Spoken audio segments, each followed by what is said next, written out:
Bismillahirrahmanirrahim. Assalamualaikum warahmatullahi wabarakatuh.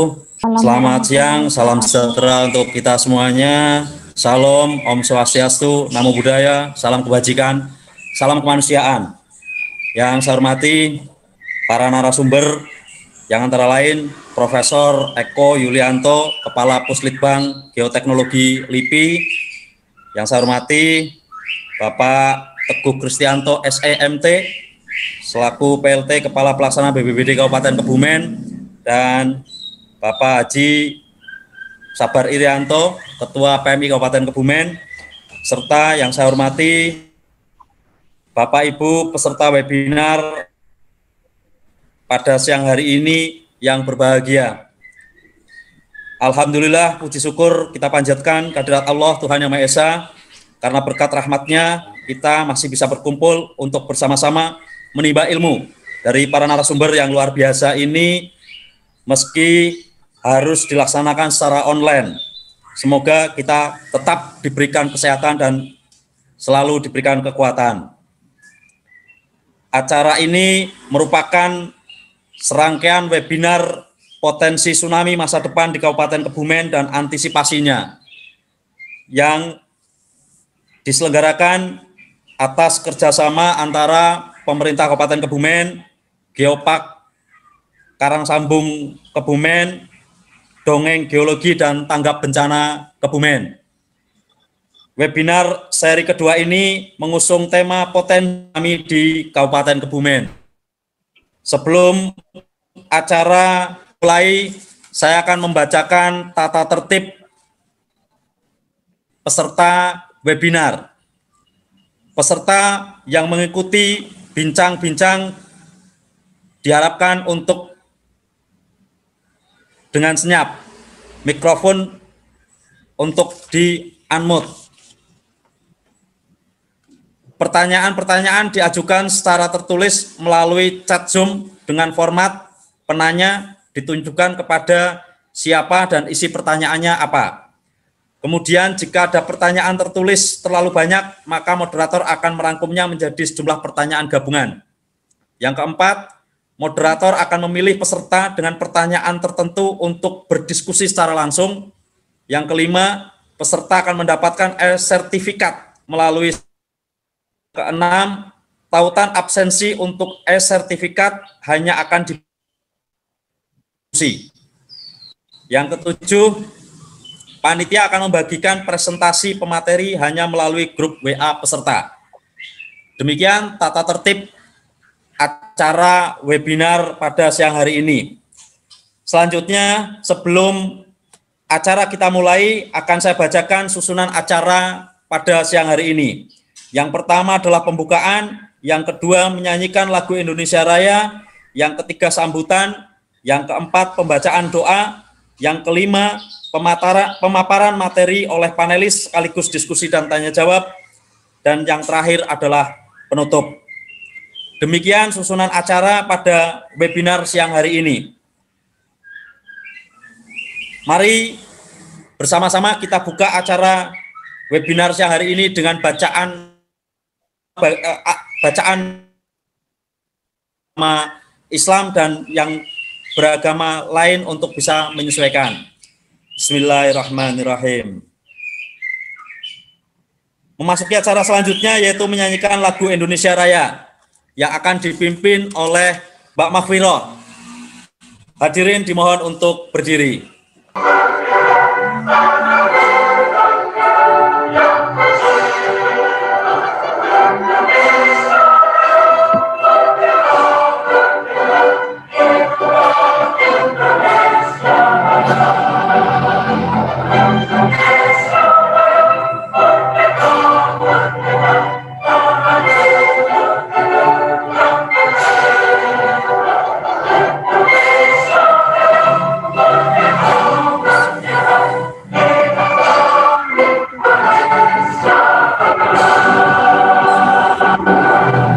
Hadirin dipersilakan duduk kembali. Selanjutnya acara sambutan. Sambutan yang pertama yang akan disampaikan oleh dari unsur GNKK kepada Ketua GNKK Dipersilahkan. Bismillahirrahmanirrahim. Assalamualaikum warahmatullahi wabarakatuh. Waalaikumsalam warahmatullahi wabarakatuh. Selamat dan salam tersanjungkan Nabi Allah Muhammad Sallallahu Alaihi Wasallam. Pak Ibu peserta webinar yang kami hormati, saya kira ini sebuah event, sebuah momen, sebuah pertemuan yang sangat luar biasa. Saya katakan luar biasa, paling tidak kami punya dua catatan mengapa pertemuan seminar kali ini luar biasa. Luar biasa pentingnya dan luar biasa bermanfaat bagi Kebumen. Dua catatan itu, yang pertama, Kebumen itu merupakan daerah potensial terjadinya bencana. Bagaimana sesi yang pertama kemarin disampaikan oleh BMKG, betapa wilayah kita itu sebetulnya bahasanya terkepung oleh potensi-potensi yang bisa menimbulkan bencana, terutama dari aspek geologi. Di daerah selatan ada jalur ring of fire, yang kemudian daerah utara seperti kita ketahui juga banyak formasi-formasi geologi yang sebenarnya dari aspek kebencanaan rawan terjadinya bencana. Catatan kedua kami, kenapa pertemuan kali ini penting, saya kira karena sebagaimana disampaikan dalam sesi pertama kemarin, minggu yang lalu, bahwa kejadian kebencanaan itu low frekuensi tapi high impact. Frekuensinya kejadiannya rendah tetapi impact-nya luar biasa. Kejadian bisa mungkin sekian puluh tahun atau sekian tahun berikutnya baru terjadi lagi. Tetapi begitu terjadi dampaknya sangat luar biasa. Yang low frekuensi inilah yang sebetulnya dari aspek kebencanaan kadang menyebabkan kita lengah gitu. Karena sudah sekian lama nggak pernah terjadi bencana, jadi menganggap aman-aman saja. Nah, kondisi aman-aman saja inilah yang sebetulnya masih perlu terus diingatkan, masih perlu terus diedukasi agar kemudian kita sadar siap menghadapi bencana. Sekaligus juga saya kira high impact. Saya kira Bapak Ibu peserta seminar paham betul berapa kejadian bencana, apalagi tsunami yang dampaknya luar biasa. Inilah saya kira di kesempatan ini saya apresiasi betul pada teman-teman tanggap bencana geologi, tanggap bencana Kebumen dan dongeng geologi, serta beberapa narasumber yang hadir secara pribadi ini, Pak Dr. Eko Yulianto, saya kira dari Puslit Geoteknologi. Kalau beliau saya katakan itu suhunya tsunami, atau kalau dalam dunia persilatan itu ya dunia perwayangan itu pegawamnya tsunami. Dalam istilah Jawa itu mbahnya tsunami. Karena urusan tsunami itu beliau sudah meneliti banyak sekali, termasuk yang di pantai selatan Jawa. Saya pernah mengikuti presentasi beliau, sungguh mengagumkan sekaligus mencengangkan gitu. Betapa beliau dapat mengungkapkan beberapa dongeng tapi dongeng ilmiah, ada fakta ilmiahnya. Kejadian bencana di termasuk di Kebumen yang kejadiannya juga luar biasa.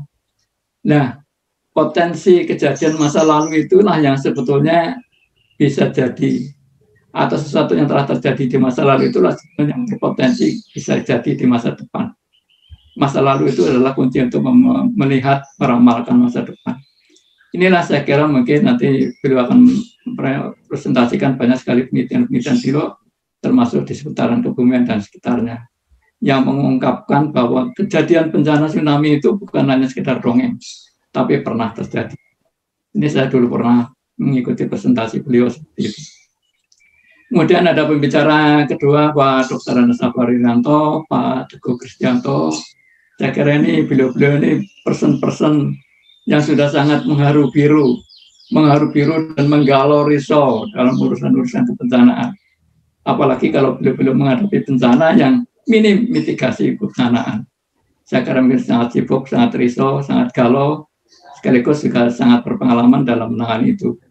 Sehingga kolaborasi tiga pembicara ini saya kira sangat luar biasa. Salut kepada panitia sudah menghadirkan beliau. Hingga nanti harapannya kami sangat berharap ada langkah-langkah mitigasi konkret berkaitan dengan masalah bencana terutama tsunami di Kebumen. Terus kemudian kalau ada yang menanyakan apa hubungannya dengan urusan geopark, saya kira Bapak Ibu juga tahu persis bahwa selain di dalam 16 fokus area UNESCO Global Geopark, di situ ada satu poin yang namanya mitigasi kebencanaan geologi. Jadi ada satu fokus area di dalam rangka geopark itu mitigasi bencana geologi.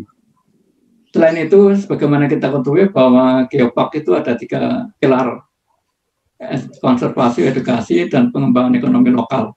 Yang di Kebumen lebih banyak bertumpu pada geowisata, yang daerah-daerahnya terbentang di wilayah selatan Kebumen, di wilayah-wilayah pantai yang saya kira mungkin juga berpotensi terkena dampak tsunami kalau ada tsunami. Belum lagi daerah-daerah utara juga rawan longsor dan sebagainya.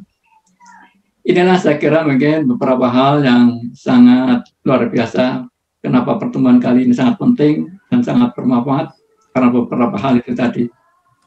Satu hal yang ingin saya sampaikan atas nama dari Badan Pengelola Geopark Karangsambung Karangbolong yang saat sekarang sedang berusaha untuk naik status gitu, mudah-mudahan jadi UNESCO Global Geopark.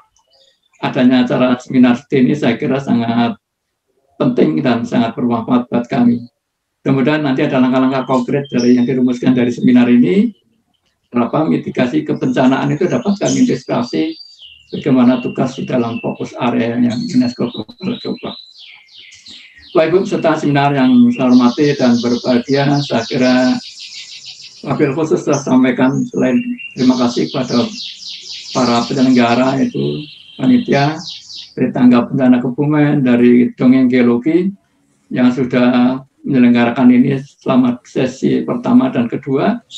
Mudah-mudahan di sesi ini nanti lebih banyak berisi diskusi yang mengarah kepada mitigasi.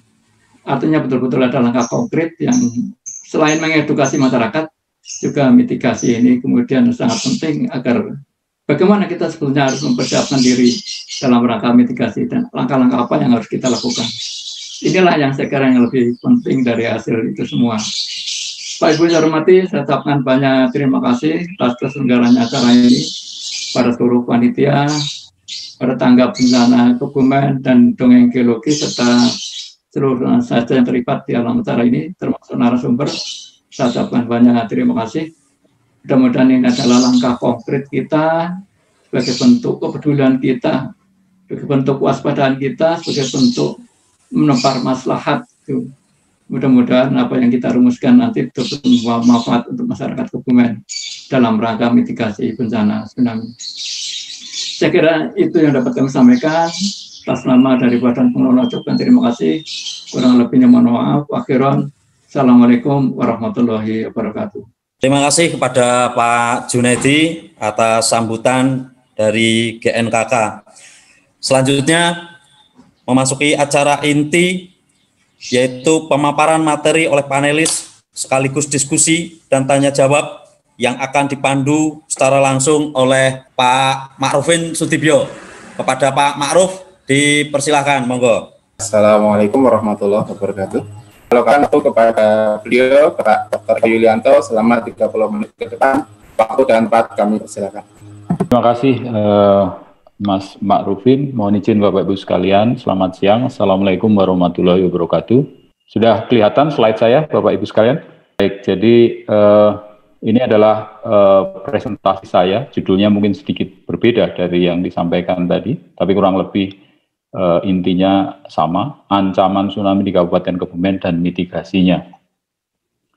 Ini gambar kartun yang populer di Jepang untuk pendidikan masyarakat sebenarnya gitu ya, tentang bagaimana proses gempa dan yang memicu tsunami itu bisa terjadi.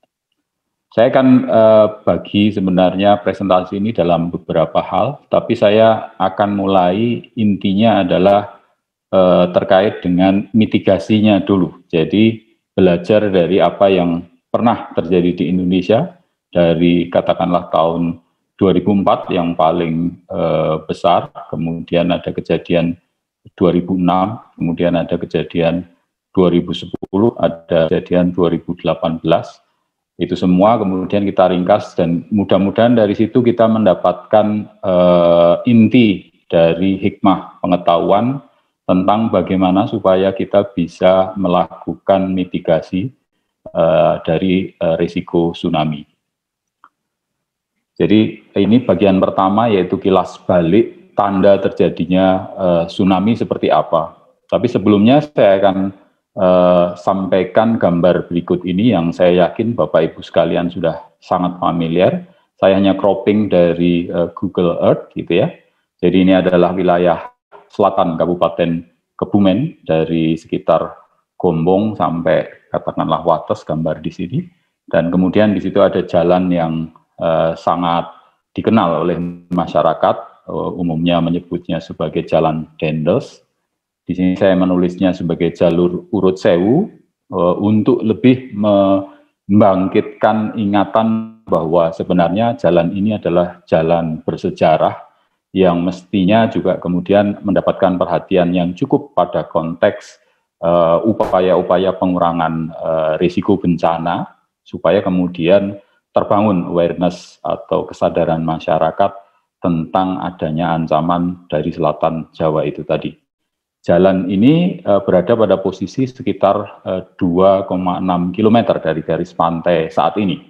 Dan umumnya hunian itu berada di utara, sebelah utara dari jalan ini. Ini kalau kita close up menjadi seperti ini, jadi masyarakat sudah ada juga yang tinggal di sebelah selatan jalan pada jarak sekitar 1,5 kilo sampai 2,6 kilo itu tadi. Kenapa ini menjadi penting, menjadi perhatian kita? Kita bisa membandingkan dengan apa yang baru saja terjadi misalnya di 2004 di Aceh, secara umum saja, sampai misalnya sejauh mana rendaman tsunami 2004 yang skala gempa pemicunya adalah sekitar 9,3 seperti itu, 9,2, 9,3. Dia bisa masuk, ini kita lihat skalanya, ada skala grafis di sini, segini adalah 5 kilo ya. Jadi dia bisa masuk sampai sejauh lebih dari 5 kilo atau sekitar 5 kilo dari garis pantai. Ini untuk kejadian di Aceh. Untuk wilayah-wilayah di mana di situ ada tanjung, malah kemudian jangkauannya bisa lebih jauh daripada 5 kilo. Lalu setelah 2004 kita juga melihat kejadian serupa di Jepang, sebuah tsunami dengan skala sekitar 9,0, 9,1. Kita bisa lihat genangannya pun, ini ada skalanya 5 kilo, jadi dia masuk ke dalam sejauh 5 kilo juga. Apakah kemudian dengan demikian di selatan Jawa akan sejauh ini? Kita tidak tahu secara pasti, tapi kita hanya memberikan sebuah perbandingan saja untuk yang pernah terjadi di Aceh dan di Jepang. Kita tahu ini lokasi di Jepang banyak pantai-pantainya yang sebenarnya sudah disiapkan untuk menghadapi ancaman tsunami besar tadi, sehingga kemudian di Jepang pantai-pantainya itu dilindungi oleh tembok laut setinggi sekitar 5 meter pada saat itu, dan kemudian banyak lokasi di belakang tembok laut itu sebenarnya juga sudah ada hutan pantai, biasanya hutan pinus yang cukup lebar, tapi kita tahu tsunami 2011 kemudian bahkan meruntuhkan, menjungkirkan tembok laut itu tadi, dan bahkan juga menghancurkan hutan-hutan pantai di belakangnya, sehingga kemudian dia masuk jauh ke belakang sampai sejauh lebih dari 5 kilo di beberapa lokasi. Ini perlu menjadi perhatian kita karena pada konteks secara khusus di Kabupaten Kebumen, pemerintah daerah menurut informasi yang saya terima akan memanfaatkan lokasi selatan Jawa itu untuk pengembangan perekonomian. Bukan tidak boleh dilakukan, itu boleh dilakukan, tapi kita perlu sangat hati-hati karena adanya ancaman ini. Ya, sebagai informasi awal saja, sebenarnya pemerintah Jepang sudah menyiapkan hadirnya tsunami yang besar tadi, itu dengan berbagai cara, dari mulai tembok laut, hutan pantai, sistem peringatan dini dan sebagainya, gitu. Dan ternyata korbannya masih cukup banyak, 23.000 orang. Sehingga setelah kejadian 2011, banyak pemerintah daerah di Jepang yang kemudian memutuskan untuk tidak mengizinkan adanya hunian di wilayah-wilayah yang terlanda tsunami, atau di beberapa daerah mereka mengizinkan dengan persyaratan yang sangat ketat. Kalau Bapak Ibu sekalian kemudian melihat, yang dilakukan Jepang karena mereka memang memiliki anggaran yang cukup besar gitu. Bahkan di beberapa tempat sekarang tembok laut yang sebelum tsunami 2011 itu tingginya 5 meter, sekarang mereka membangunnya menjadi 15 meter. Jadi sangat tinggi sehingga bahkan melihat laut pun tidak mungkin. Nah, untuk Indonesia tentu konteksnya berbeda karena Indonesia berada di wilayah tropis di mana mangrove bisa tumbuh, hutan pantai juga bisa tumbuh, kita bisa melakukan berbagai hal yang mungkin lebih efektif dan juga lebih efisien daripada yang dilakukan Jepang. Ini kisah lain yang terjadi di selatan Thailand, ini sangat terkenal, seorang anak yang bernama Tilly Smith, dijuluki sebagai Angel of the Beach setelah kejadian tsunami 2004, karena dia pada saat itu dengan keluarganya sedang berada di Thailand Selatan untuk berwisata, dan dia sedang menuju pantai ketika kemudian dia merasa mengenali tanda-tanda alam yang ada di sekitarnya, yang dia kenali sebagai tanda-tanda akan terjadinya tsunami, karena beberapa seminggu sebelum dia menuju Thailand Selatan itu dia menghadiri kelas pelajaran geografi pada saat gurunya memutar tentang tanda-tanda tsunami yang terjadi di Hawaii. Dan dia mengingat itu, kemudian dia mengenali itu ketika berada di selatan, sehingga dia memperingatkan ayahnya, memperingatkan orang-orang lain yang ada di Thailand Selatan itu untuk segera meninggalkan pantai dan menyelamatkan diri. Sehingga banyak orang yang kemudian selamat karena hadirnya Tilly Smith ini. Ini juga menjadi hal yang perlu kita perhatikan karena kemudian kita tahu bahwa menanamkan pengetahuan, kesadaran kepada anak-anak kita yang akan menjadi generasi penerus kita itu menjadi sangat penting dalam upaya pengurangan risiko bencana tersebut.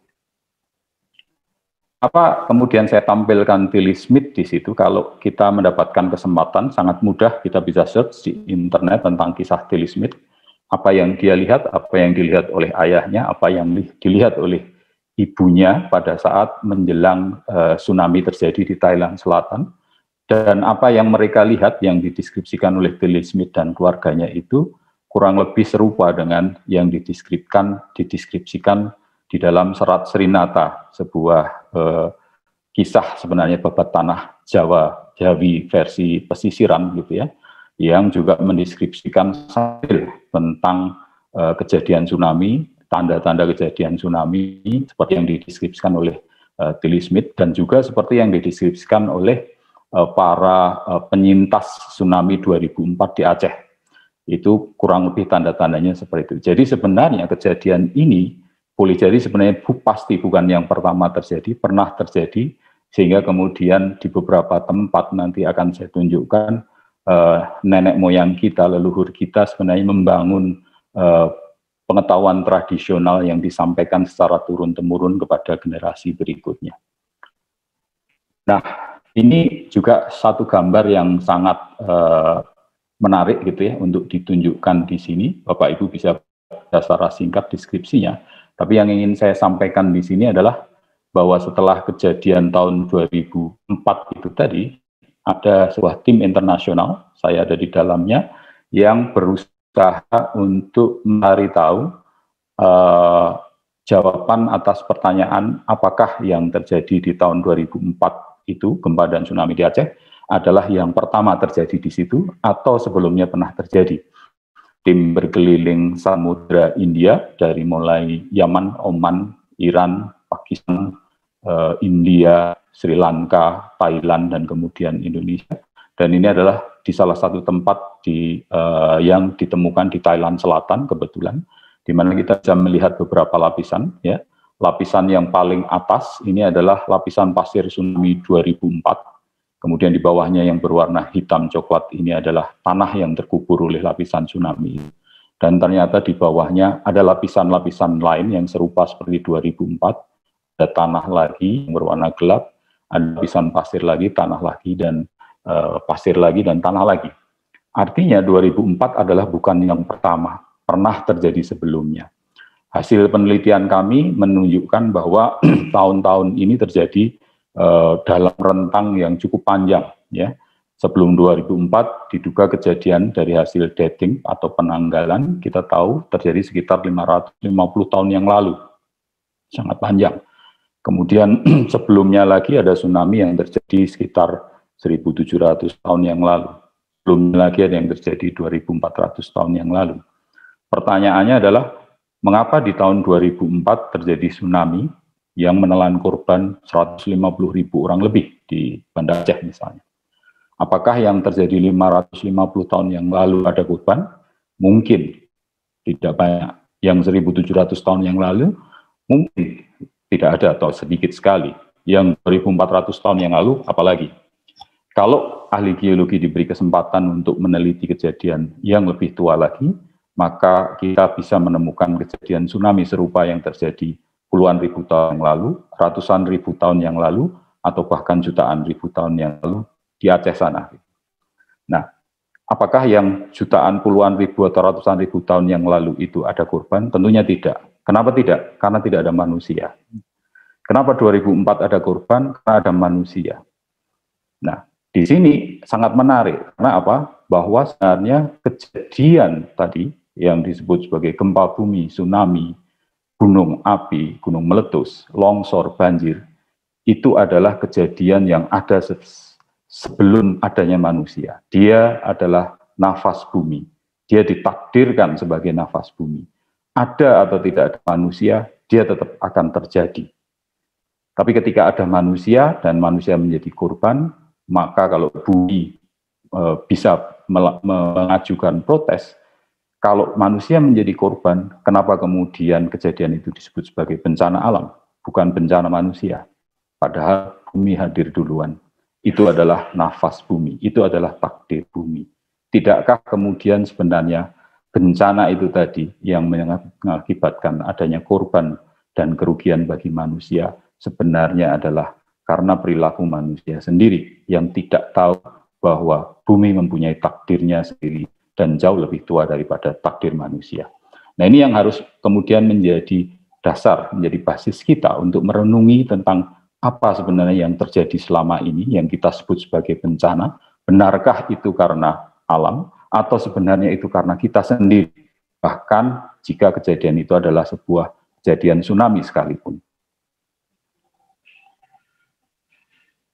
Ini yang kita lihat, karena kemudian tadi yang di Thailand Selatan, sebelah kiri ini tadi, dan di sebelah kanan adalah yang kita temukan di Selatan Jawa. Ini di Pangandaran, foto yang diambil dari Pangandaran. Kita tahu bahwa di Indonesia secara khusus, catatan tentang kejadian tsunami, catatan tertulis atau cerita tentang kejadian tsunami, itu hanya merekam kejadian dalam waktu yang tidak terlalu panjang. Karena kita tidak memiliki tradisi menulis yang panjang seperti misalnya di Jepang. Bahkan ketika Jepang memiliki tradisi menulis yang panjang sekalipun, mereka hanya mempunyai catatan sampai sekitar 1000 tahun yang lalu. Padahal perangan tsunami, khususnya tsunami yang besar yang dipicu oleh gempa raksasa berskala 9 atau lebih, itu umumnya rentangnya adalah ratusan tahun bahkan sampai ribuan tahun. Tsunami Jepang 2011 itu sebelumnya terjadi sekitar 1200 tahun yang lalu pada tahun 869 Masehi, ya. Sehingga kemudian rentang yang sangat panjang itu tidak memungkinkan kemudian kejadiannya itu untuk terekam baik lisan maupun tertulis di masyarakat. Sehingga kemudian ada keperluan untuk mengetahui ancaman tsunami yang besar khususnya yang terjadi di suatu tempat dengan membuka buku bumi atau buku geologi. Ini contoh yang terjadi di Aceh. Setelah kejadian 2004, beberapa saat banyak masyarakat yang tinggal di Aceh sana merasa bahwa oke, Aceh sudah aman karena sudah mengalami yang besar 2004. Tapi pertanyaannya adalah apakah benar Aceh sekarang sudah aman dari tsunami? Ini adalah hasil galian di dua lokasi yang saya lakukan, yang foto besar yang menjadi latar belakang ini saya gali di Busung, di sebuah teluk Busung di Pulau Simelung Aceh. Dan gambar inset kanan bawah ini digali di daerah Lampu Aceh Besar. Kita bisa melihat pasir paling atas yang tebal ini adalah endapan dua buah kejadian tsunami, yaitu tsunami 2004 dan tsunami Nias 2005. Jadi dia menumpuk menjadi satu sehingga belum terpisahkan oleh tanah, karena jarak antar dua tsunami itu hanya sekitar 4 bulan kurang, ya. Tapi kita lihat di bawahnya kemudian ada kejadian yang kita ketemu yang pertama, yang agak tebal tapi terputus-putus ini dari data penanggalan adalah tsunami yang terjadi pada tahun 1907, 4 Januari 1907, dan jadi pada saat hari Jumat. Kemudian di bawahnya ada lapisan sangat tipis ini kita lakukan penanggalan, dating untuk mengetahui kejadiannya, itu terjadi pada tahun 1861, yang selama ini dianggap tsunami itu hanya melanda Sumatera bagian barat atau Sumatera Barat saja, tapi ternyata jejaknya juga ditemukan sampai ke Pulau Simelu dan bahkan juga di Aceh Besar. Di bawahnya lagi yang cukup tebal ini kemungkinan berkaitan dengan tsunami 1797. Dalam catatan sejarah juga hanya mencatat terjadi di Sumatera Barat. Ternyata juga jejaknya ada di Pulau Simelu dan ada juga di Aceh Besar sebelah kanan. Kita juga bisa lihat di sebelah kanan ini sebagai pembanding, ini di Aceh Daratan, Aceh Besar, Kabupaten Aceh Besar. Paling atas adalah pasir tsunami 2004 yang berwarna putih.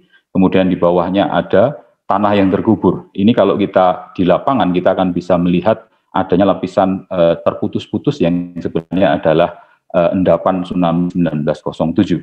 Kemudian di bawahnya ada beberapa lapis lagi yang ini hanya kedalamannya hanya sekitar 50 cm yang rentang waktunya dalam geologi maksimal hanya sekitar 500 tahun. Artinya apa?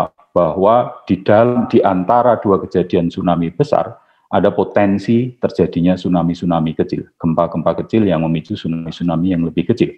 Tapi tentunya, meskipun itu adalah sebuah tsunami kecil, karena tadi saya sebutkan bahwa bencana aspek paling pentingnya adalah perilaku manusia, maka ketika kita abai, seperti sekarang, di Aceh sana, masyarakat sudah kembali ke pantai semua, ya, sudah padat lagi pantai, maka tidak perlu tsunami seperti 2004, kalau ada kejadian tsunami seperti katakanlah Pangandaran 2006 atau Mentawai 2010 sekalipun, korbannya sudah pasti akan banyak lagi.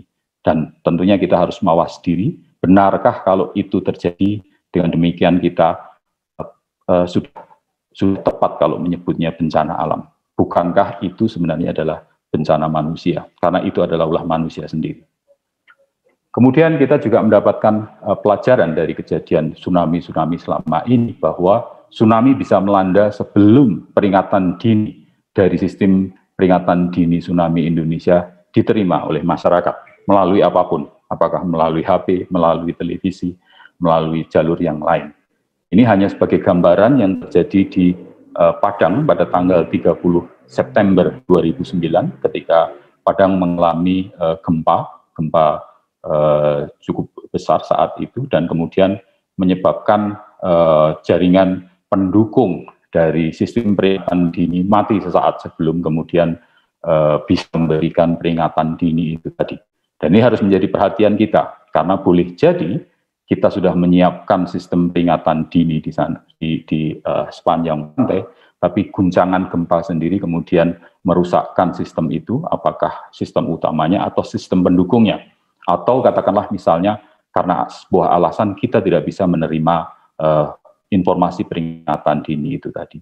Makanya pada kondisi seperti itu, untuk wilayah Indonesia di mana ancaman tsunami itu sedemikian dekat, jarak waktu antara gempa dengan tsunami mencapai pantai itu tidak akan rata-rata sekitar katakanlah 30 menit, maka yang harus disiapkan, yang harus kita siapkan, kita semua, bukan hanya yang berada di dekat pantai atau tinggal di pantai, tapi yang jauh dari pantai juga harus mengetahuinya, karena boleh jadi pada suatu saat karena sebuah kegiatan dia ada di pantai, maka kita semua harus mempunyai kompetensi, mempunyai keterampilan untuk bisa melakukan evakuasi mandiri yang basisnya adalah guncangan gempa.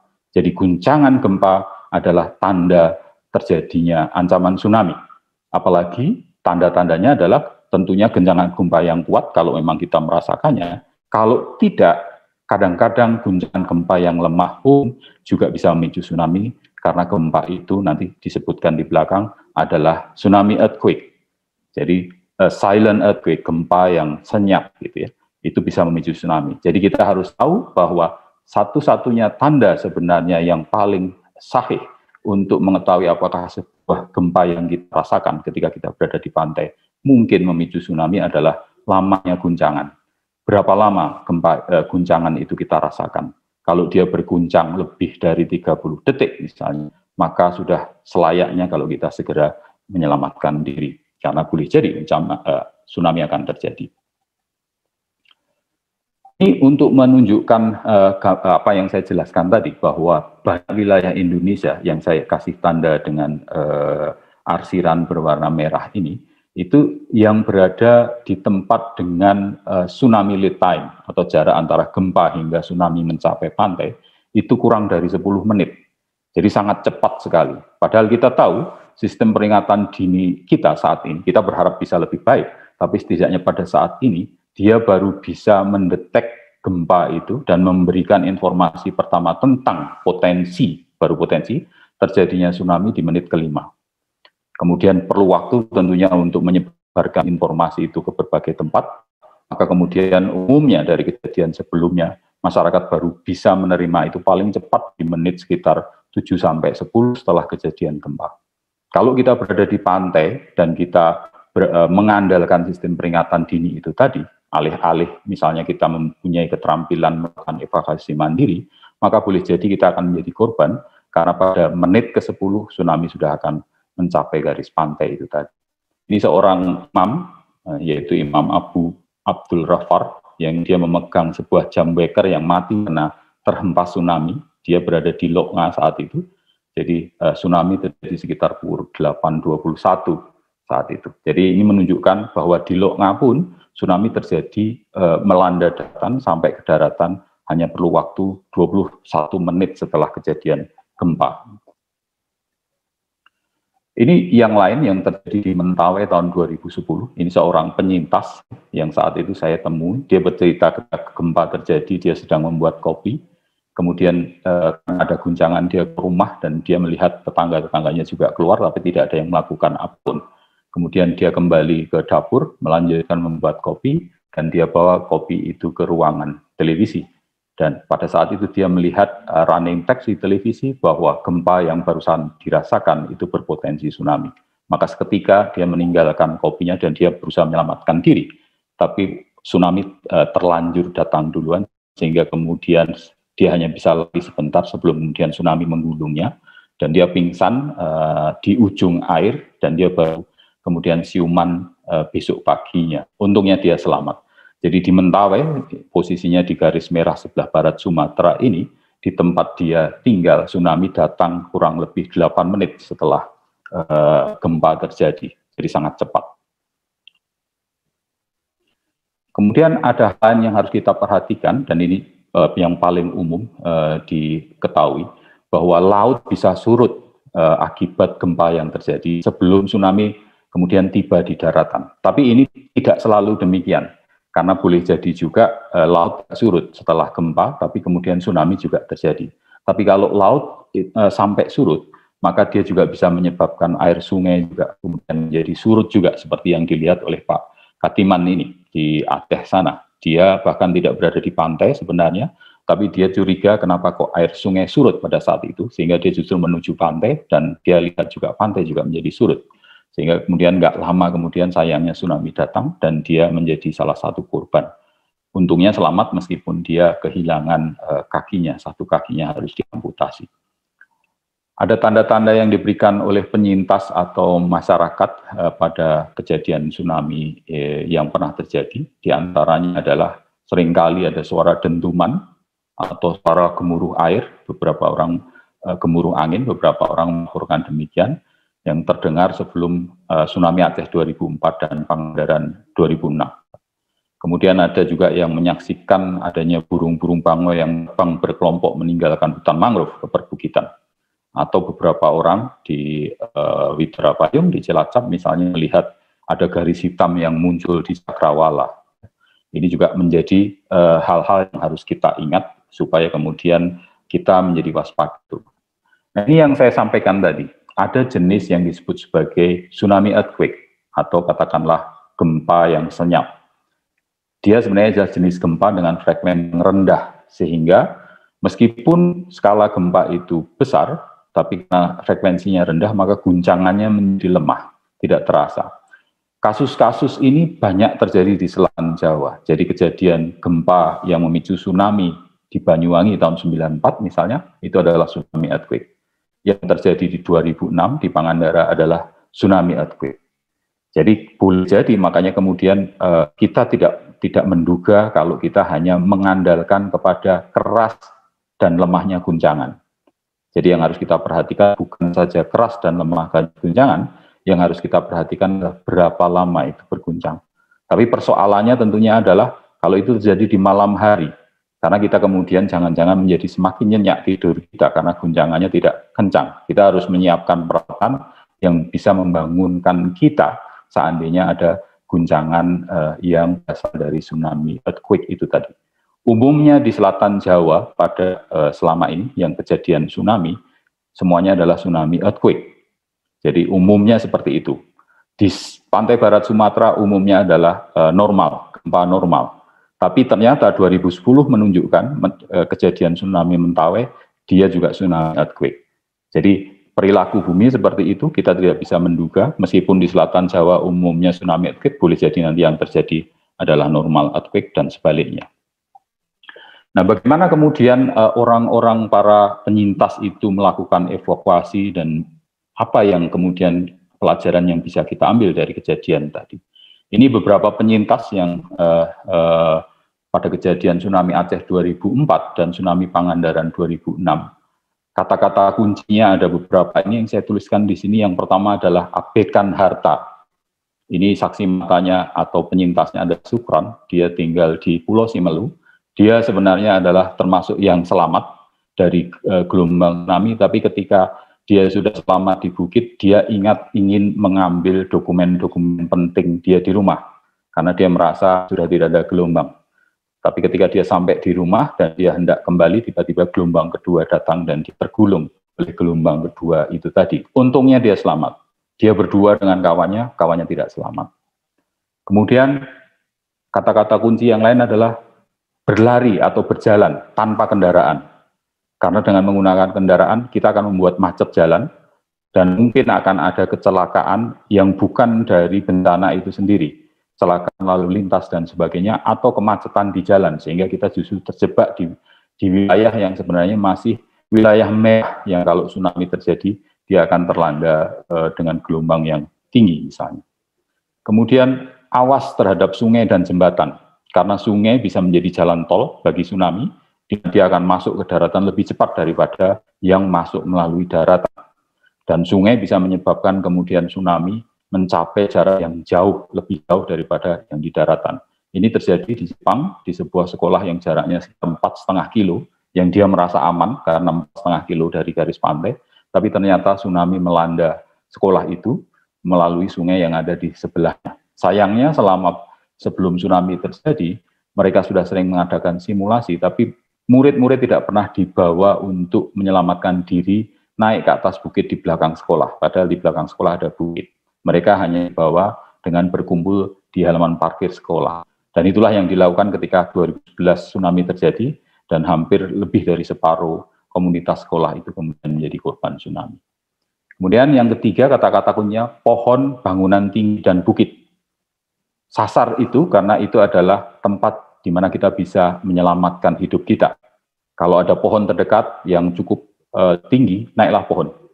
Atau kalau ada bangunan tinggi yang terlihat kuat, naiklah ke bangunan tinggi. Atau kalau ada bukit, naiklah ke bukit.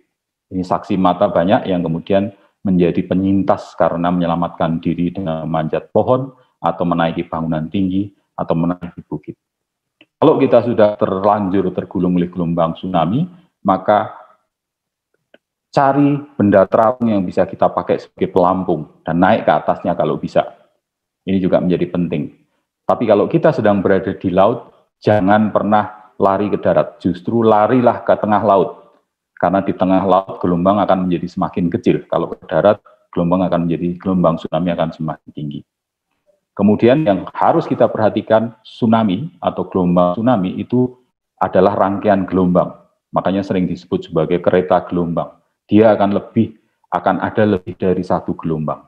Jadi jangan merasa aman ketika satu gelombang sudah surut atau 2 gelombang sudah surut. Tetap tinggal di tempat yang aman.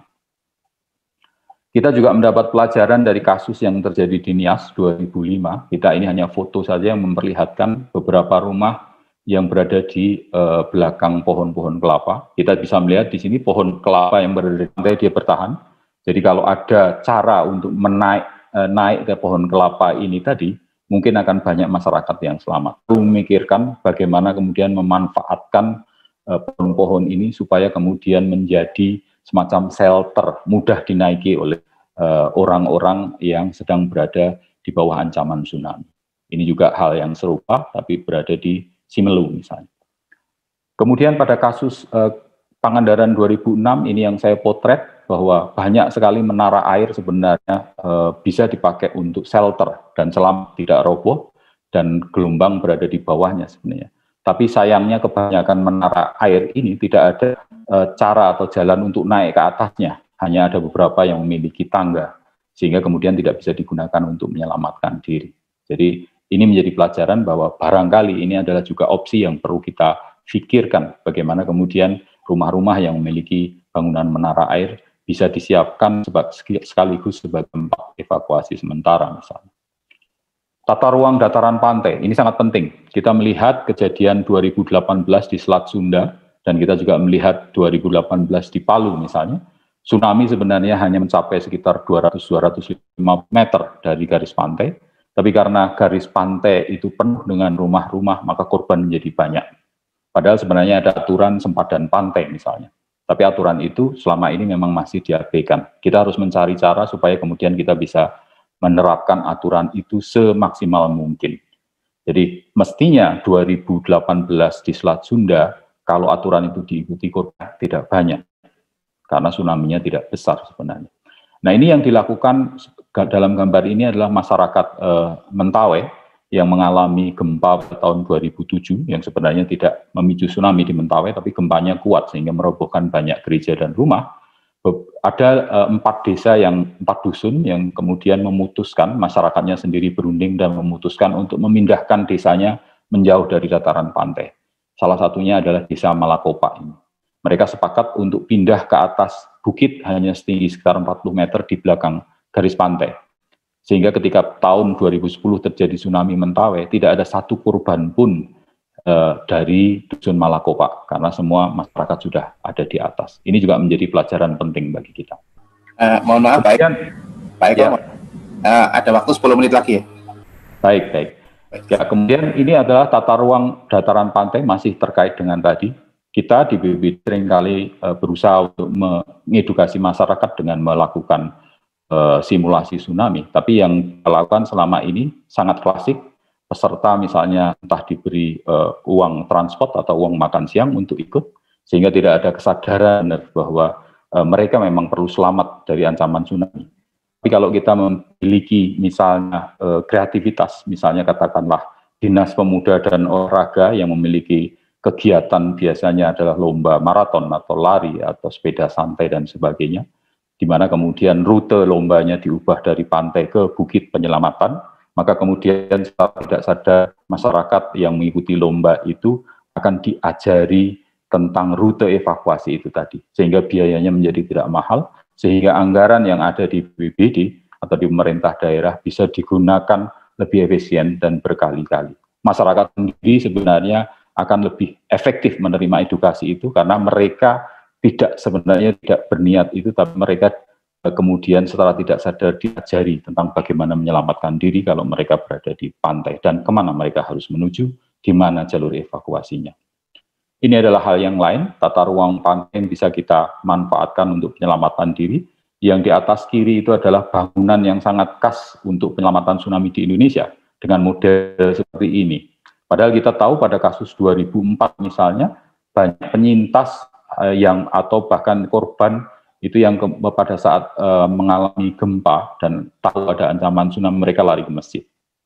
Banyak masjid yang selamat, sehingga kemudian masyarakat yang lari ke masjid itu naik ke atasnya juga selamat. Gitu.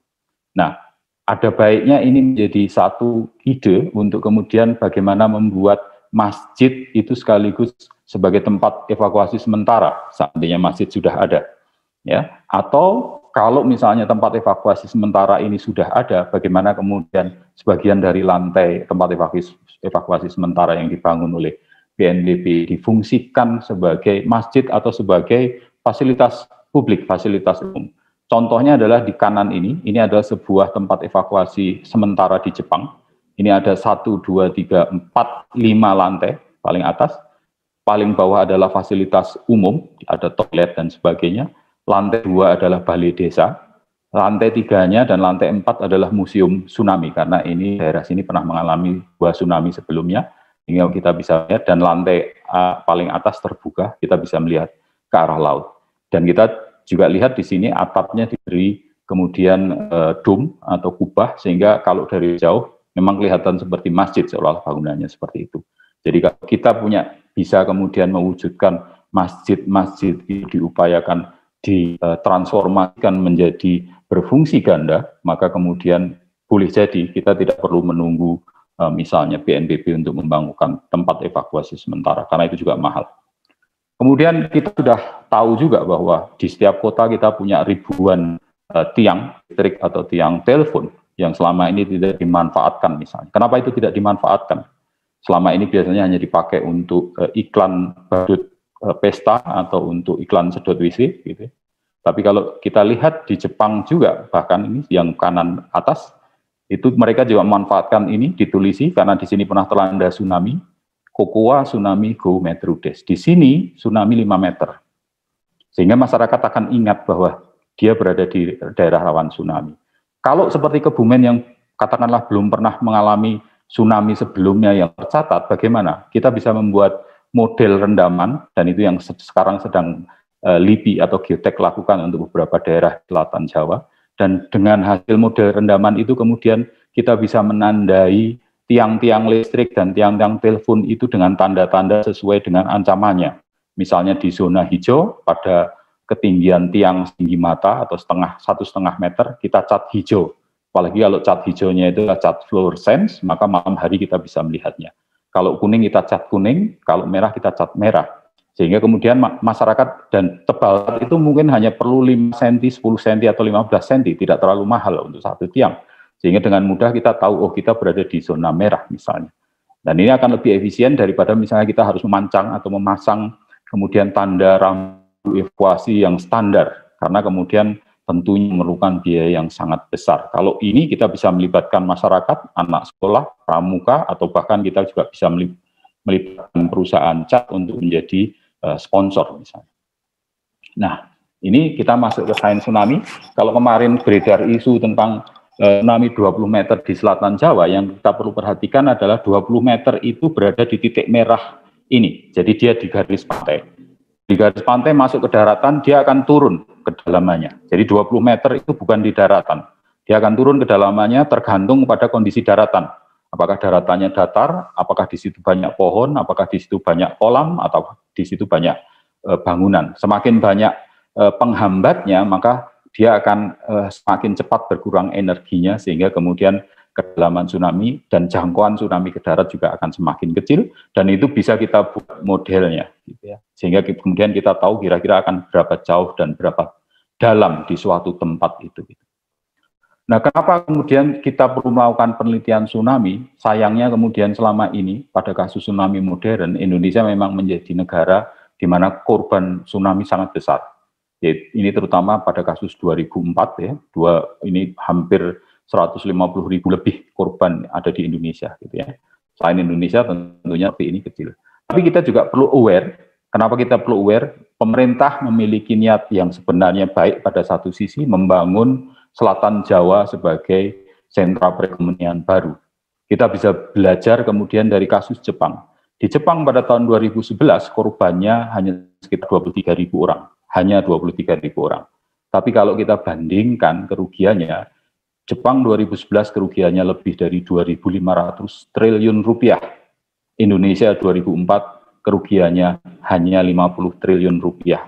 Jadi kalau kita membangun Selatan Jawa tanpa memperhatikan ancaman itu, boleh jadi kerugiannya sangat besar akan terjadi, dan korban juga akan banyak. Ini yang harus menjadi perhatian kita semua. Para ahli paleosunami mempelajari tsunami yang terjadi di masa lalu, membaca buku bumi atau buku geologi dengan prinsip saat ini, yang terjadi saat ini adalah kunci untuk memahami masa lalu. Maka kemudian yang dipelajari adalah yang terjadi saat ini. Dari saat ini kita tahu, setelah kejadian 2004, para ahli sepakat bahwa tsunami dengan yang dipicu oleh gempa skala 9,4, tsunami raksasa itu bisa terjadi di mana saja di seluruh permukaan bumi, termasuk diantaranya di sini tentunya adalah di selatan Jawa.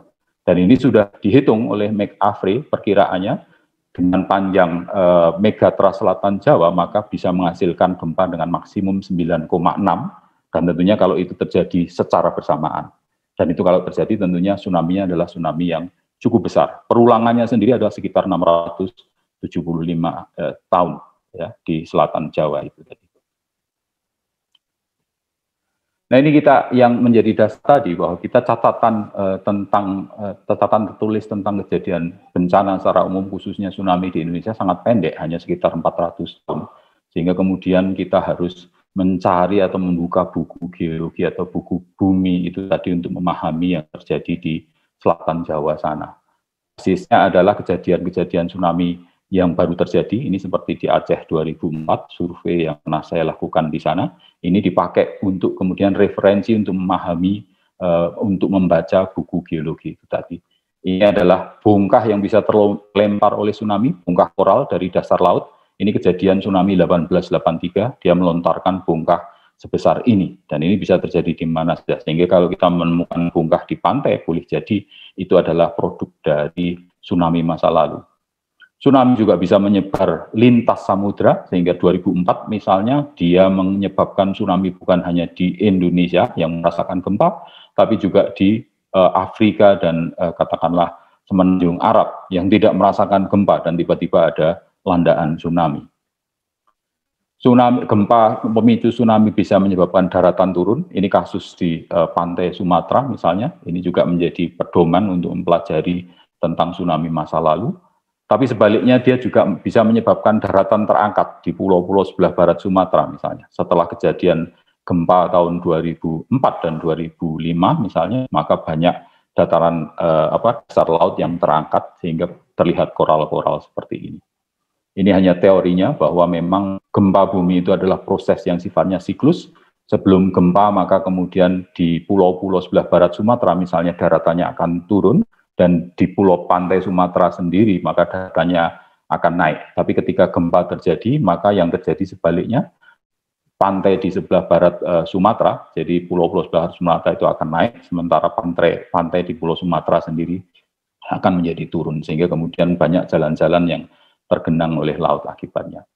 Masyarakat merekam kejadian itu secara budaya, ini hanya contoh ya, tsunami Chili tahun 1960 yang dihasilkan oleh gempa terbesar 9,5 sampai saat ini masih menjadi gempa terbesar pada era modern. Kemudian muncul kartu Valentin yang terkait dengan gempa itu.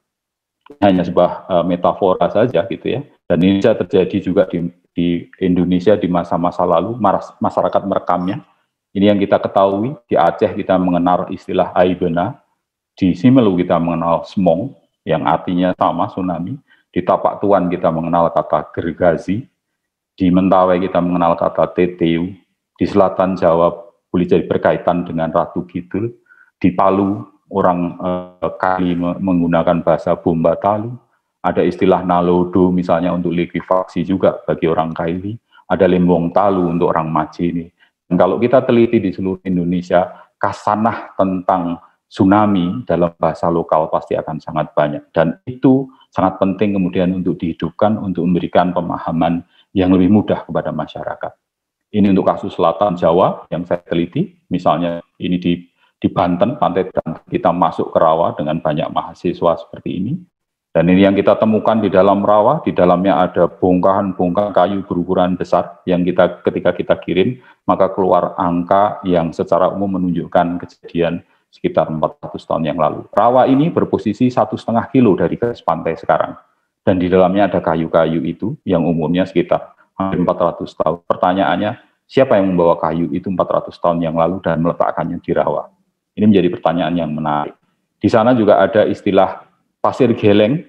Pasir adalah bukit dalam bahasa Sunda, geleng artinya ketika saya tanya ke masyarakat adalah pada suatu saat kata orang-orang tua air laut pernah sampai di bukit itu dan kemudian bolak-balik. Padahal bukit itu sekarang berada pada posisi sekitar 2,5 kilo dari garis pantai di dekat rawa ini. Ini tadi yang saya tunjukkan di Pangandaran. Kalau ada yang sempat main ke Pangandaran, di sisi barat pantai Pangandaran ada Sungai Cikembulan. Kalau kita sempat membersihkan dinding sungai itu kita akan menemukan endapan tsunami yang sangat jelas yang di tengah ini. Ya. Ini adalah yang ketika kita dating juga keluar angka 400 tahun yang lalu. Kalau tadi ada kartu Valentin, kemudian ada catatan sejarah yang sifatnya lesan, maka tadi di depan saya katakan kita punya misalnya yang tercatat di dalam Serat Srinata yang sangat deskriptif tentang tsunami itu tadi. Kita harus mempertanyakan itu dan kemudian kita mempunyai bukti-bukti geologi yang boleh jadi kaitan dengan lahirnya Serat Srinata ini tadi. Ini adalah galian yang pernah kami bikin di 1 kilo, 1 sampai 2 kilo sebelah timur Bandara Kulon Progo yang baru. Dan ini warna merah, inilah warna lapisan tsunami yang kita temukan di situ. Dan di sini ini sangat luar biasa. Ini saya lakukan sebelum bandara dibangun sebenarnya, gitu. Dan sudah saya sampaikan juga kepada Pimpro Bandara saat itu, gitu. Meskipun keputusannya tetap membangun bandara dengan berbagai pertimbangan tentunya. Ini adalah makhluk-makhluk yang ada di dalam lapisan tsunami yang di Kulon Progo itu tadi. Ini disebut foraminifera. Ukurannya sangat kecil, kita perlu mikroskop untuk melihatnya. Orang-orang geologi sudah terbiasa melihat ini. Dan makhluk ini hidupnya hanya di laut, khususnya di laut dalam. Sehingga kemudian ketika dia berada di daratan, pertanyaannya apa yang membawanya ke daratan dan mengendapkannya di daratan. Tidakkah misalnya itu berkaitan dengan gelombang yang datang ke daratan di masa lalu, dan apakah gelombang itu adalah gelombang tsunami. Itulah yang dilakukan oleh para ahli geologi, ahli paleotsunami untuk menunjukkan atau membaca buku geologi atau buku bumi tentang kejadian bencana khususnya tsunami di masa lalu. Ini yang kami temukan di Tabanan misalnya, bukti yang lain. Kita lihat ini lapisan batu-batuan berukuran sangat besar ini ya. Dia menunjukkan kemiringan yang sama, miring ke arah darat sana. Dalam geologi ini disebut sebagai struktur imbrikasi yang menunjukkan bahwa aliran air yang membawanya adalah dari kanan ke kiri. Kanan adalah laut, kiri adalah daratan, artinya dari laut ke arah daratan. Apa yang membawa gelombang, apa yang membawa batu-batu ini dari arah laut ke daratan sehingga mengendapkannya dalam posisi membentuk struktur imbrikasi seperti ini. Ini juga menjadi pertanyaan yang menarik. Ini berada di bawah lapisan letusan Tambra 1815. Kami belum sempat mengirimkan sampel untuk mengetahui umur ini, tapi dari posisi stratigrafinya kami memperkirakan ini juga kejadian sekitar 400 tahun yang lalu. Di tempat yang sama di Tabanan bukan hanya batu, tapi juga lapisan genting atau tembikar yang juga menunjukkan struktur imbrikasi, jadi miring ke arah darat, sehingga kemudian aliran air yang membawanya tentunya mengalir dari arah laut di kanan ke darat di sebelah kiri. Dan ini adalah umurnya yang kami dapat, sampelnya cukup banyak, kita dating, sehingga kemudian kita tahu ini adalah umur dari sampel-sampel di bawah lapisan yang kita duga sebagai lapisan tsunami. Kemudian yang di tengah ini adalah umur yang kita peroleh dari sampel tepat di lapisan tsunami-nya, dan di sebelah kanan ini adalah umur sampel yang kita ambil tepat di atas lapisan tsunami. Jadi di sini kita tahu bahwa sesaat sebelum tahun 1600 ada tsunami yang melanda selatan Jawa. Entah kenapa kemudian ini kita pakai sebagai bukti yang kemudian dikaitkan dengan kisah Ratu Kidul, karena pendirian Mataram Islam itu terjadi pada 1586 ketika Panembahan Senopati mendeklarasikan berdirinya kerajaan itu. Dalam babat Tanah Jawa diceritakan sesaat sebelum itu dia ketemu dengan Ratu Kidul dan sebagainya. Kias itu yang kemudian kita mencoba menganalisis, tidakkah kemudian sebenarnya ini adalah sebuah pesan dari masa lalu yang kemudian dimetaforkan. Ini hanya sebagai contoh untuk hal yang lain. Kalau selama ini kita selalu penasaran, kita selalu was-was tentang ancaman tsunami dari selatan Jawa. Padahal kita mestinya juga lebih was-was lagi dengan ancaman dari megatrust yang bukan tsunami, yaitu gempa bumi sendiri. Gempa bumi Tasikmalaya 2 September 2009, efeknya sampai ke Bandung yang jaraknya lebih dari 150 kilo dari pusat gempanya. Di Lembang ada puluhan rumah roboh karena gempa tasik itu tadi. Karena padahal gempa tasik skalanya hanya sekitar 7. Bayangkan saja kalau misalnya di selatan Jawa sana terjadi gempa dengan skala di atas 9, maka mungkin akan banyak rumah yang menjadi korban guncangan gempa itu sendiri. Kalau gempa itu memicu tsunami, tentunya sebelum tsunami juga kemudian meluluh lantakkan bangunan yang sudah roboh oleh gempanya. Ini yang juga perlu kita menjadi perhatian kita, supaya kita tahu bahwa gempa yang frekuensinya jauh lebih tinggi daripada tsunami itu harus kita perhatikan, bukan hanya tsunami-nya saja. Ini hanya sebagai bukti kenapa saya tunjukkan gambar di sini. Di sini saya hanya ingin menunjukkan bahwa posisi Borobudur ada di sini, ada tulisannya ini. Kemudian ada Prambanan cukup jauh dari garis pantai. Dan saya hanya ingin menunjukkan ini adalah foto Borobudur ketika pertama kali ditemukan. Kita bisa lihat bagaimana stupanya berada di satu permukaan yang bergelombang, ada retakan dan sebagainya. Dia tidak terkubur oleh abu gunung api, tapi dia mengalami kerusakan yang demikian. Pertanyaan, dan ini juga terjadi di misalnya Prambanan. Prambanan kita tahu 2006 mengalami kerusakan akibat gempa Bantul yang dipicu oleh gerakan sesar opak. Tapi kemudian sebelumnya ketika Prambanan ditemukan kondisinya juga serupa itu. Boleh jadi ini juga akibat gerakan sesar opak, tapi boleh jadi juga disebabkan oleh gempa-gempa yang lain yang juga kemudian memicu kerusakan Borobudur, sebuah candi yang sangat masif ukurannya, dan juga candi-candi yang lain. Pertanyaan menjadi kembali mengemuka, kenapa kemudian Empu Tendok memindahkan pusat kerajaan Mataram Hindu ke Jawa Timur, ke Sungai Berantas? Banyak orang yang waktu itu ada kaitannya dengan letusan Merapi, padahal kita tidak mempunyai bukti ada letusan Merapi yang sangat hebat pada saat tahun pemindahan 929 saat itu. Dan kita melihat begitu banyak candi yang kemudian rusak terkubur, kita menghubungannya dengan Merapi. Banyak bukti menunjukkan bahwa candi itu sudah ditinggalkan sebelum terkubur Merapi. Ditinggalkan dengan permukaan tanah yang seperti ini, seperti di Borobudur, misalnya Candi Kedulan, buktinya sangat kuat di sana.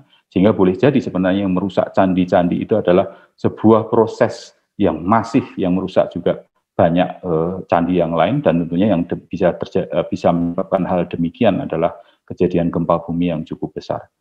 Mungkinkah ini terkait dengan gempa bumi selatan Jawa misalnya yang terjadi sebelumnya? Tentunya bukan yang 400 tahun yang lalu, tapi juga yang sebelumnya, karena pasti pernah terjadi sebelumnya juga. Nah, ini harus menjadi perhatian kita. Jadi bukan hanya tsunami, kita juga harus aware terhadap ancaman gempa, karena seperti yang kita lihat baru saja terjadi sekarang di Mamuju misalnya.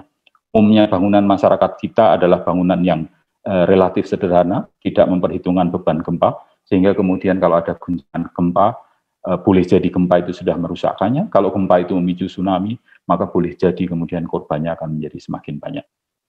Demikian presentasi saya, Mas Ma'ruf dan Bapak Ibu sekalian. Terima kasih. Assalamualaikum warahmatullahi wabarakatuh. Oke, terima kasih Pak Ma'rufin atas kesempatannya. Assalamualaikum warahmatullahi wabarakatuh. Waalaikumsalam warahmatullahi wabarakatuh. Selamat siang dan salam sejahtera buat kita semua. Yang saya hormati rekan-rekan pembicara, ya ada Dr. Eko Yulianto, luar biasa paparannya, ya sedemikian detail termasuk menjelaskan historisnya yang di Kebumen, dan terus terang beberapa saya baru tahu sekarang itu. Terima kasih, luar biasa paparannya. Kemudian ada Pak Sabar, Ketua PMI Kebumen, ini pengalamannya sudah luar biasa. Kemudian ada Pak Junaidi, ya ini dulu juga mantan kepala Bapeda juga di sini berkumpul orang-orang hebat Kebumen, ya, ex Bapeda khususnya. Kemudian ini yang saya hormati, saya banggakan dan baru ketemu secara face sekarang, ini Bapak Mahrufin Sudibyo. Ini saya berusaha ketemu sejak zaman EDT, tapi baru sekarang bisa ketemu dan bertatap muka. Kemudian rekan kami dari BPD selaku moderator juga Mas Toto, dan ini terpantau ada 230 peserta. Ini luar biasa, mohon maaf tidak bisa saya sebutkan satu persatu. Terkait dengan potensi tsunami di Kebumen dan mitigasinya kami dari BPBD Kebumen ya penekanannya adalah pada harmonisasi terkait dengan potensi bencana. Terkait dengan potensi tsunami ke masa depan ya, potensi tsunami masa depan di Kabupaten Kebumen dan antisipasinya. Ya. Jadi terkait dengan kondisi geologi Kabupaten Kebumen ini tentunya para pakarnya, para ahlinya sudah pada tahu dan lebih banyak di sini ya, lebih ahli dibanding dengan saya, tapi ada kondisi geologi di Kabupaten Kebumen yang kami BPBD simpulkan. Yang pertama adalah Kebumen berdekatan dengan zona subduksi Pulau Jawa ini, kemudian berhadapan langsung dengan Samudra Hindia, ini sama semua pesisir selatan Jawa seperti itu. Oke. Kemudian ada potensi ancaman gempa bumi tinggi. Kalau yang yang viral selama ini untuk saat ini megatrust itu tadi ya. Kemudian jika terjadi gempa bumi di bagian selatan, maka akan berpotensi tsunami. Ini sudah, saya rasa sudah hampir semua orang mengetahui terkait dengan kondisi geologi di Kabupaten Kebumen ini. Di tahun 2020 ya kami menyusun kajian resiko bencana ya, dan rencana penanggulangan bencana. Ini di tahun 2020 terkait dengan peta resiko tsunami. Ya, ini kami kerjasamakan, kami susun, kami konsultasikan BNPB dan lain-lain. Ini ada peta risiko tsunami di Kabupaten Kebumen. Ini kalau berdasarkan peta itu luas wilayah risiko tsunami. Ini luas wilayah risiko tsunami di Kabupaten Kebumen. Ini ada yang risiko tinggi, sedang, dan rendah. Ini kalau untuk yang tinggi total luasnya 6.000 hektare sekian. Ini kami olah dari kajian risiko bencana tersebut. Kemudian untuk persebaran risiko tsunami di Kabupaten Kebumen, ketika ekspedisi Destana Tsunami di April 2019 ya itu 8 kecamatan dan 33 desa. Tapi hasil kajian risiko bencana kami di 2020 ini update ya untuk yang risiko tsunami di Kabupaten Kebumen itu yang risiko tinggi ada 37 desa, risiko sedang 32 desa, dan risiko rendah 25 desa. Kemudian untuk kecamatan, kalau waktu EDT kami 8 kecamatan, ini berdasarkan kajian risiko bencana yang kami bikin untuk tsunami, ini sekarang ada di 11 kecamatan. Ini tambahannya adalah Buayan, Kuarasan, dan Kecamatan Adimulyo. Ini untuk daftar kecamatan dan desa yang beresiko tsunami. Kemudian untuk indeks ketahanan daerah, ini indikator penilaiannya ada dari sisi kelembagaan atau kebijakan, kemudian ada sistem peringatan dini, penguatan kapasitas, mitigasi, dan kesiapsiagaan. Nah, untuk Kebumen indeksnya ketahanan daerah seperti apa? Hasil penilaian kajian kami, indeks ketahanan daerah Kabupaten Kebumen ini di level 3. Level 3 itu artinya komitmen pemerintah dan beberapa komunitas terkait pengurangan risiko bencana di suatu daerah telah tercapai dan didukung dengan kebijakan sistematis. Namun capaian yang diperoleh dengan komitmen dan kebijakan tersebut dinilai belum menyeluruh, sehingga masih belum cukup berarti untuk mengurangi dampak negatif dari bencana. Nah, terkait dengan bencana tsunami ini kita wajib secara bersama-sama untuk menaikkan indeks ketahanan daerah ini. Jadi kalau levelnya terbaik adalah level 5.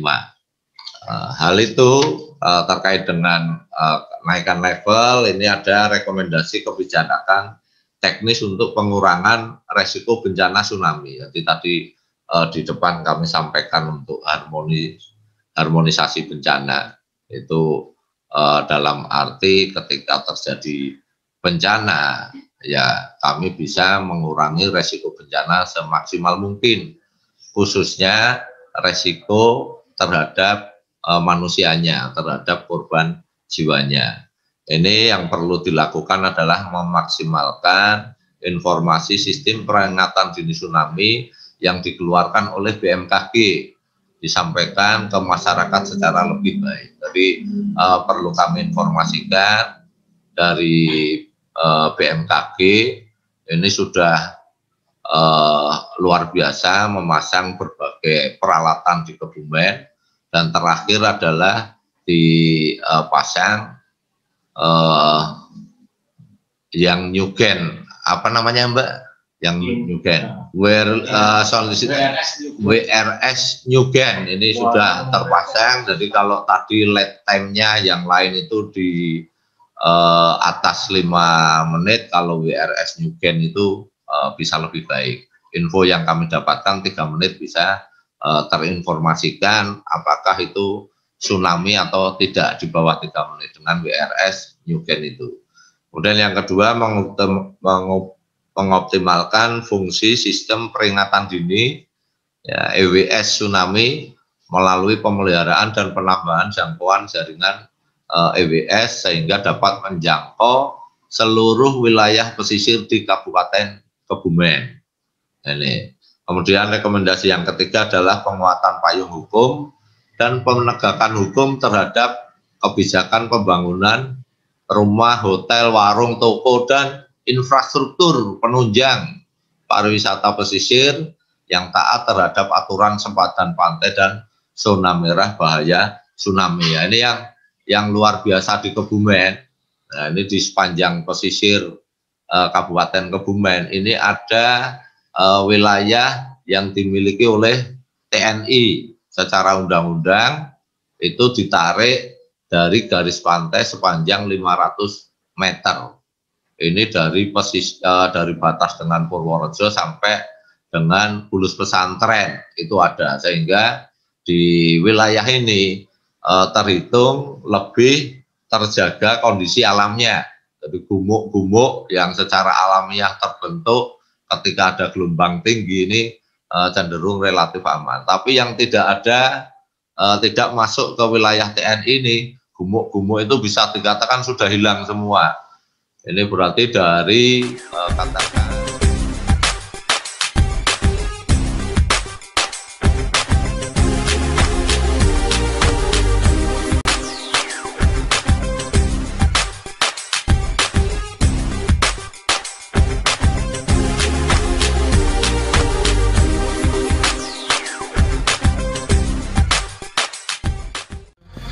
caught in the crossfire.